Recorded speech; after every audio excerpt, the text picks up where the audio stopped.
Bonjour à tous et bienvenue sur Le Monde des Anciens 2, qui est la suite du Monde des Anciens par Samina Italie.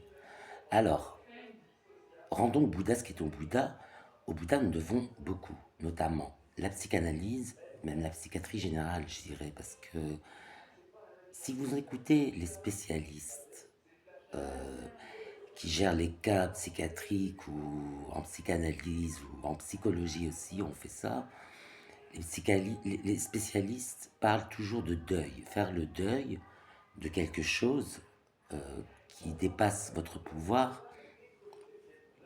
Je vais prendre un exemple. Vous avez perdu un proche assez tôt. Vous n'avez pas eu le temps de lui dire certaines choses importantes que vous aviez à lui dire, admettons. Maintenant, cette personne est décédée, vous ne pouvez plus lui dire. Là, vous êtes détruit. Toutes les larmes de votre corps tombent au moment de son deuil. Vous êtes détruit, vous avez du mal à tourner la page. Les années passent et vous n'avez toujours pas tourné la page. Admettons que ce proche soit un parent, un ascendant proche, comme père, mère, ou voilà. Là, c'est encore plus douloureux. C'est vraiment quelque chose qui vous hante, qui vous ronge. Il faut faire le deuil de cette époque où vous aviez le temps de lui dire tout ce que vous voulez, vous ne l'avez pas fait.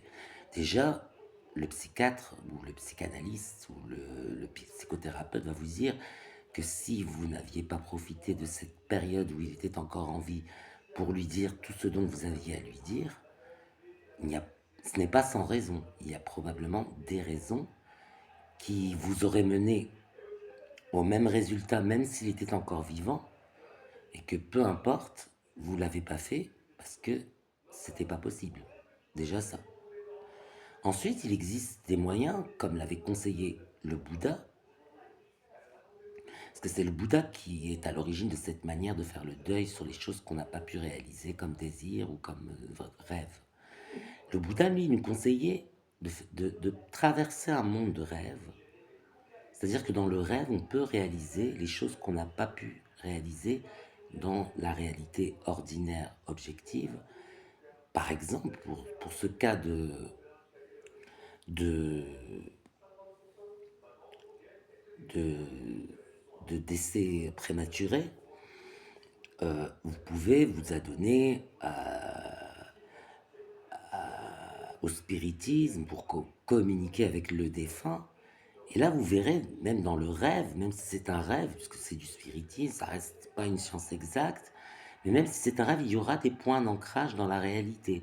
Je prends par exemple le médium que vous allez contacter pour communiquer avec le défunt, aura des mots, des noms, des événements, des dates précises qui vont vous faire penser aux proches que vous avez perdus. Et vous allez savoir que vous communiquez bien avec une partie de son être. Voilà l'exemple que je peux prendre. Mais tout ceci, on le doit au Bouddha. C'est lui qui a commencé en premier à parler de ce monde de rêve dans lequel on peut réaliser les désirs qu'on n'a pas pu réaliser dans la réalité ordinaire objective et il conseille de le traverser, ce monde de rêve, de continuer à rêver et de réaliser les désirs et les choses qu'on n'a pas pu accomplir. Et c'est comme ça uniquement qu'on peut faire le deuil, c'est-à-dire se dire, voilà, j'ai pas réussi à communiquer avec la personne que j'ai perdue, mais aujourd'hui, elle repose en paix. Voilà, la religion peut aussi vous aider à faire votre deuil. Elle repose en paix. Maintenant, le temps est passé. Si ça fait déjà 10 ans que vous avez perdu cette personne, il est temps pour moi de faire plaisir à la personne qui me regarde et de m'accomplir, de me marier, de faire des enfants, de travailler, de vivre une vie heureuse pour que la personne soit heureuse pour moi de me voir de l'au-delà. Voilà un exemple.